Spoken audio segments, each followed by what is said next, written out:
ஷீரடியில் ஒரு கடும் குளிர்காலம்.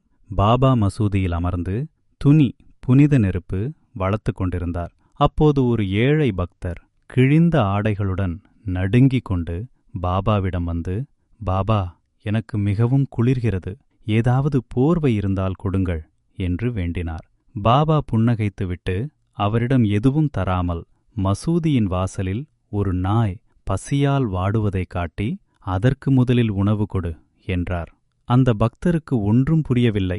எனக்கு குளிர்கிறது, நான் போர்வை கேட்டால் நாய்க்கு உணவு கொடுக்கச் சொல்கிறீர்களே என்று வருத்தப்பட்டார். இருப்பினும் பாபாவின் சொல்லிற்கு மதிப்பளித்து தன்னிடம் இருந்த ஒரு ரொட்டித் துண்டை அந்த நாய்க்கு அன்போடு கொடுத்தார். அந்த நாய் வாலை ஆட்டிக்கொண்டு திருப்தியாக உண்டது.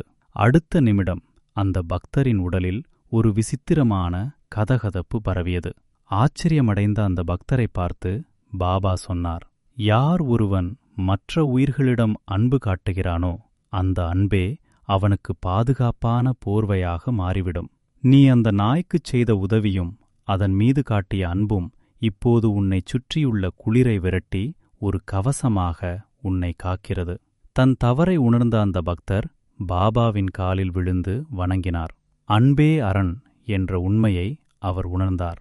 அன்று முதல் அவர் தன்னிடம் உள்ளதை மற்றவர்களுக்கு பகிர்ந்து கொடுத்து, மற்றவர் காட்டும் அன்பிலேயே தனக்கான பாதுகாப்பையும் நிம்மதியையும் கண்டுகொண்டார்.